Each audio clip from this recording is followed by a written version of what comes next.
KVP news में आपका स्वागत है। प्रस्तुत है आज के मुख्य समाचार। G7 शिखर सम्मेलन में प्रधानमंत्री नरेंद्र मोदी ने हॉर्मुज़ जलडमरू मध्य में भारतीय नाविकों की मौत का मुद्दा उठाते हुए समुद्री मार्गों की सुरक्षा पर जोर दिया। अमेरिकी राष्ट्रपति डोनाल्ड ट्रंप की मौजूदगी में मोदी ने कहा कि पश्चिम एशिया के संघर्षों से जान माल का नुकसान हुआ है और समुद्री व्यापार प्रभावित हुआ है।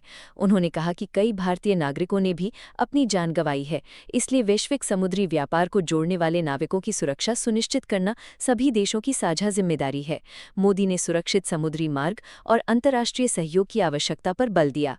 पूर्व तमिलनाडु भाजपा अध्यक्ष के अन्नामलाई ने घोषणा की है कि वे 14 सितंबर को अपनी नई राजनैतिक पार्टी लॉन्च करेंगे। उनकी पार्टी में 50 वर्ष से कम आयु के लोगों को प्राथमिकता दी जाएगी ताकि युवाओं को नेतृत्व में अधिक अवसर मिल सके।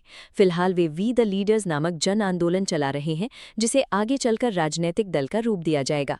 अन्नामलाई का कहना है कि उनका उद्देश्य व्यक्ति पूजा और वंशवादी राजनीति के बजाय युवा नेतृत्व, सुशासन और जन भागीदारी पर आधारित नई राजनैतिक संस्कृति विकसित करना है। दिल्ली एनसीआर में 4 नमो सिटी विकसित की जाएंगी। राष्ट्रीय राजधानी क्षेत्र योजना 2041 के तहत दिल्ली, हरियाणा, उत्तर प्रदेश और राजस्थान में एक ग्रीनफील्ड सिटी बनाई जाएगी। इन परियोजनाओं पर अगले 5 वर्षों में करीब 5,000 करोड़ रुपए खर्च किए जाएंगे। इन शहरों को रैपिड ट्रांजिट और अन्य आधुनिक परिवहन नेटवर्क से जोड़ा जाएगा ताकि आबादी और विकास का दबाव केवल दिल्ली पर न रहे। साथ ही एनसीआर में प्रदूषण नियंत्रण के लिए लागू प्रतिबंधों को अधिक व्यवस्थित बनाने हेतु क्षेत्र को अलग अलग जोन में बांटने का फैसला लिया गया है। हालांकि एनसीआर की मौजूदा सीमा में कोई बदलाव नहीं होगा। मसूरी के धनौल्टी रोड स्थित एक होमस्टे में गुरुग्राम की 27 वर्षीय software engineer P Radha Gayatri संदिग्ध परिस्थितियों में मृत पाई गई। वो अपने पति के साथ छुट्टियां मनाने गई थी। पुलिस के अनुसार कमरे से शराब की खाली बोतलें, कुछ अन्य सामान और संदिग्ध परिस्थितियों के संकेत मिले हैं। पति ने बताया कि देर रात दोनों ने शराब पी थी और सुबह उठने पर पत्नी को अचेत अवस्था में पाया। पुलिस ने शव को पोस्टमार्टम के लिए भेज दिया है और फॉरेंसिक जांच कराई जा रही है। फिलहाल मौत के कारणों का खुलासा नहीं हुआ है तथा सभी पहलुओं से जांच जारी है। उत्तराखंड में सुरक्षा एजेंसियों ने एक संदिग्ध आतंकी को गिरफ्तार कर बड़ी साजिश नाकाम करने का दावा किया है। शुरुआती जांच में उसके पास से चीन निर्मित हथियार और अन्य संदिग्ध सामग्री बरामद हुई है। जांच एजेंसियों का मानना है कि ये हथियार पाकिस्तान से ड्रोन के जरिए भारत में पहुंचाए गए थे और आरोपी 15 अगस्त से पहले किसी बड़ी आतंकी वारदात को अंजाम देने की फिराक में था। फिलहाल उससे पूछताछ जारी है और उसके नेटवर्क संपर्कों तथा संभावित सहयोगियों की तलाश की जा रही है। सुरक्षा एजेंसियों ने संवेदनशील क्षेत्रों में निगरानी और सतर्कता बढ़ा दी है। नागपुर में भारतीय वायुसेना के एक अधिकारी की 24 वर्षीय पत्नी ने रेप, ब्लैकमेलिंग और जबरन धर्म परिवर्तन का आरोप लगाया है। पीड़िता का दावा है कि एक आरोपी ने प्रॉपर्टी खरीदने के बहाने संपर्क किया, फिर नशीला पदार्थ देकर उसका यौन शोषण किया और आपत्तिजनक वीडियो बनाकर धमकाता रहा। महिला ने आरोप लगाया कि उस पर धर्म परिवर्तन और निकाह के लिए दबाव भी डाला गया। मामले में पुलिस ने 2 आरोपियों को गिरफ्तार कर लिया है, जबकि मध्य प्रदेश के छिंदवाड़ा से जुड़ा एक मौलाना फरार बताया जा रहा है। सोशल मीडिया पर वायरल एक वीडियो में पीड़िता रोते हुए आरोपियों से उसे छोड़ देने की गुहार लगाती दिखाई दे रही है। पुलिस मामले की जांच कर रही है और फरार आरोपी की तलाश जारी है। किसाऊ बहुउद्देशीय बांध परियोजना को लेकर लंबे समय से चल रहे विवाद सुलझने की दिशा में बड़ा कदम बढ़ा है।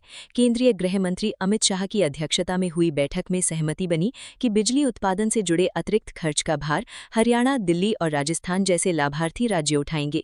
इससे हिमाचल प्रदेश की प्रमुख आपत्ति दूर हो गई है, क्योंकि राज्य लगातार परियोजना की लागत में अपनी हिस्सेदारी कम करने की मांग कर रहा था। परियोजना के पूरा होने पर यमुना बेसिन के राज्यों को पेयजल, सिंचाई और 660 मेगावाट जल विद्युत उत्पादन का लाभ मिलेगा। ये समझौता वर्षों से लंबित इस राष्ट्रीय महत्व की परियोजना को आगे बढ़ाने में अहम माना जा रहा है। अमेरिकी खुफिया एजेंसियों की एक नई रिपोर्ट के अनुसार हालिया युद्ध और संघर्षों के बावजूद ईरान पहले से अधिक सामरिक रूप से मजबूत होकर उभरा है। रिपोर्ट में कहा गया है कि ईरान अब भी महत्वपूर्ण सैन्य क्षमताएं रखता है और जरूरत पड़ने पर दुनिया के सबसे अहम समुद्री मार्गों में से एक हॉर्मुज़ जलडमरू मध्य स्ट्रेट ऑफ हॉर्मुज़ को प्रभावित या बंद करने की क्षमता रखता है। हॉर्मुज़ जलडमरू मध्य से वैश्विक तेल आपूर्ति का बड़ा हिस्सा गुजरता है, इसलिए इसके बंद होने से कच्चे तेल की कीमतों में भारी उछाल और वैश्विक अर्थव्यवस्था पर गंभीर असर पड़ सकता है। रिपोर्ट में ये भी कहा गया है कि युद्ध के बाद ईरान की क्षेत्रीय पकड़ और दबाव बनाने की क्षमता बनी हुई है, जिससे मध्य पूर्व में स्थिरता को लेकर चिंताएं बढ़ गई हैं। हालांकि अमेरिका और ईरान के बीच संघर्ष विराम और जलमार्ग को खुला रखने के लिए समझौते की कोशिशें जारी हैं, लेकिन विशेषज्ञों का मानना है कि हॉर्मुज़ को लेकर जोखिम पूरी तरह खत्म नहीं हुआ है। नेपाल ने चीन के सामने एक बार फिर कालापानी, लिपुलेख और लिम्पियाधुरा क्षेत्र का मुद्दा उठाया और पूछा कि भारत और चीन के बीच इन क्षेत्रों से जुड़े समझौते किस आधार पर किए गए। इस पर चीन ने स्पष्ट किया कि ये भारत और नेपाल के बीच का द्विपक्षीय सीमा विवाद है और इसका समाधान दोनों देशों को आपसी बातचीत से करना चाहिए। चीन ने कहा कि वो इस विवाद का पक्षधार बनना नहीं चाहता, हालांकि नेपाल के दावे पर उसे कोई आपत्ति नहीं है। कालापानी लिपुलेख विवाद लंबे समय से भारत और नेपाल के बीच तनाव का विषय रहा है। नेपाल इन क्षेत्रों को अपना हिस्सा मानता है, जबकि भारत इन्हें उत्तराखंड राज्य का भाग बताता है। वर्ष 2020 में नेपाल ने नया राजनीतिक नक्शा जारी कर इन क्षेत्रों को अपने क्षेत्र में शामिल कर लिया था, जिसके बाद विवाद और गहरा गया। हाल के घटनाक्रम में भी चीन ने यही रुख दोहराया है कि इस मुद्दे का समाधान भारत और नेपाल को सीधे वार्ता के माध्यम से करना चाहिए। एयर इंडिया ने घरेलू उड़ानों में यात्रियों के लिए नई बेसिक किराया श्रेणी शुरू की है। इस कैटेगरी में टिकट की कीमत अपेक्षाकृत कम होगी, लेकिन यात्रियों को मुफ्त भोजन नहीं मिलेगा। हालांकि चाय, कॉफी और पानी जैसी पेय सेवाएं पहले की तरह कॉम्प्लीमेंट्री रहेंगी। इस किराए में 15 किलोग्राम चेक इन बैगेज और 7 किलोग्राम कैबिन बैगेज की सुविधा शामिल है। फिलहाल ये योजना चुनिंदा घरेलू रूट्स पर पायलट प्रोजेक्ट के रूप में शुरू की गई है। एयर इंडिया का कहना है कि ये विकल्प उन यात्रियों के लिए है जो कम किराए को प्राथमिकता देते हैं और भोजन जैसी अतिरिक्त सेवाओं के लिए भुगतान नहीं करना चाहते। यात्री चाहें तो उड़ान से पहले भोजन अलग से खरीद सकेंगे। कंपनी ग्राहक प्रतिक्रिया के आधार पर इस श्रेणी को आगे बढ़ाने या विस्तार देने पर फैसला करेगी। सप्ताह के दूसरे कारोबारी दिन शेयर बाजार में शानदार तेजी देखने को मिली। बीएसई सेंसेक्स 544 अंक चढ़कर 76,808 पर बंद हुआ, जबकि एनएसई निफ्टी 135 अंक चढ़कर 23,939 के स्तर पर पहुंचा। बाजार में लगातार तीसरे दिन तेजी रही, जिसे वैश्विक बाजारों के सकारात्मक संकेत, कच्चे तेल की कीमतों में कमी और विदेशी निवेशकों की खरीदारी का समर्थन मिला। आईटी, एफएमसीजी, रियल्टी और ऑयल गैस सेक्टर के शेयरों में सबसे ज्यादा खरीदारी देखने को मिली, जबकि HCL tech, Hindustan Unilever, TCS और बजाज फिनसर्व प्रमुख बढ़त वाले शेयर रहे। अमेरिका और ईरान के बीच शांति समझौते की दिशा में हुई प्रगति से वैश्विक तेल बाजार को बड़ी राहत मिली है। इसके चलते ब्रेंट क्रूड ऑयल की कीमत लगभग 4.8% गिरकर $83 प्रति बैरल के आसपास आ गई है।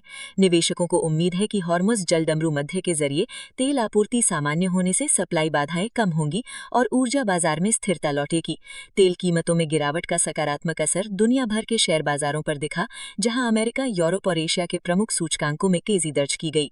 भारत जैसे तेल आयातक देशों के लिए सस्ता कच्चा तेल महंगाई और आयात बिल को कम करने में मददगार माना जा रहा है, जिससे निवेशकों का भरोसा बढ़ा है। कारगिल युद्ध के एक विजेता सैनिक की बेटी ने देहरादून में कथित तौर पर आत्महत्या कर ली। 18 वर्षीय छात्रा नीट री एग्जाम को लेकर तनाव में बताई जा रही थी। उसने 12वीं बोर्ड परीक्षा में 96.7% अंक हासिल किए थे और डॉक्टर बनने का सपना देख रही थी। प्रारंभिक जानकारी के अनुसार परीक्षा और भविष्य को लेकर बढ़ते दबाव के कारण वो मानसिक रूप से परेशान थी। पुलिस मामले की जांच कर रही है और घटना के सभी पहलुओं को खंगाला जा रहा है। ये घटना एक बार फिर प्रतियोगी परीक्षाओं के दबाव और छात्रों के मानसिक स्वास्थ्य को लेकर गंभीर सवाल खड़े करती है। उत्तराखंड एसटीएफ और सुरक्षा एजेंसियों ने एक संदिग्ध आतंकी को गिरफ्तार कर बड़ी साजिश नाकाम करने का दावा किया है। प्रारंभिक जांच में सामने आया है कि आरोपी कथित तौर पर संवेदनशील स्थानों की जानकारी जुटाने और देश विरोधी गतिविधियों में शामिल था। रिपोर्ट्स के अनुसार उसके पास से चीन निर्मित हथियार और अन्य संदिग्ध सामग्री बरामद हुई है। सुरक्षा एजेंसियों को शक है कि वो स्वतंत्रता दिवस 15 अगस्त से पहले किसी बड़ी आतंकी वारदात को अंजाम देने की फिराक में था। मामले की जांच जारी है और उसके संपर्कों तथा संभावित सहयोगियों की तलाश की जा रही है। महिला टी20 विश्व कप 2026 में श्रीलंका ने बड़ा उलटफेर करते हुए गत चैंपियन न्यूजीलैंड को 5 विकेट से हराया। ये टी20 विश्व कप में न्यूजीलैंड के खिलाफ श्रीलंका की पहली जीत है। नीलाक्षिका सिल्वा ने नाबाद अर्धशतकीय पारी खेलकर टीम को यादगार जीत दिलाई और ग्रुप बी की तस्वीर को रोमांचक बना दिया। दूसरे मुकाबले में इंग्लैंड ने आयरलैंड को 4 विकेट से हराकर टूर्नामेंट में लगातार दूसरी जीत दर्ज की। आयरलैंड के 119 रन के लक्ष्य का पीछा करते हुए इंग्लैंड ने शुरुआती झटकों के बावजूद जीत हासिल कर ली। कप्तान नैट सेवरब्रंट ने 48 रन की महत्वपूर्ण पारी खेली, जबकि सोफी एक्सलेस्टोन की शानदार गेंदबाजी ने इंग्लैंड की जीत में अहम भूमिका निभाई। इस जीत के साथ इंग्लैंड ग्रुप में मजबूत स्थिति में पहुंच गया। आज देश भर में मौसम का मिजाज बदला हुआ है। भारतीय मौसम विभाग आईएमडी के अनुसार उत्तर भारत के कई राज्यों जैसे उत्तर प्रदेश, दिल्ली, बिहार, उत्तराखंड और हिमाचल प्रदेश में गरज चमक के साथ बारिश और तेज हवाओं की संभावना है, जिससे लोगों को गर्मी से राहत मिल सकती है। वहीं दक्षिण भारत में केरल, तमिलनाडु, कर्नाटक और तेलंगाना में मॉनसून सक्रिय है तथा कई इलाकों में मध्यम से भारी बारिश का अनुमान है। पूर्वोत्तर राज्यों में भी बारिश का दौर जारी रहेगा। इसी के साथ केवीपी न्यूज से आज के समाचार समाप्त हुए। नमस्कार।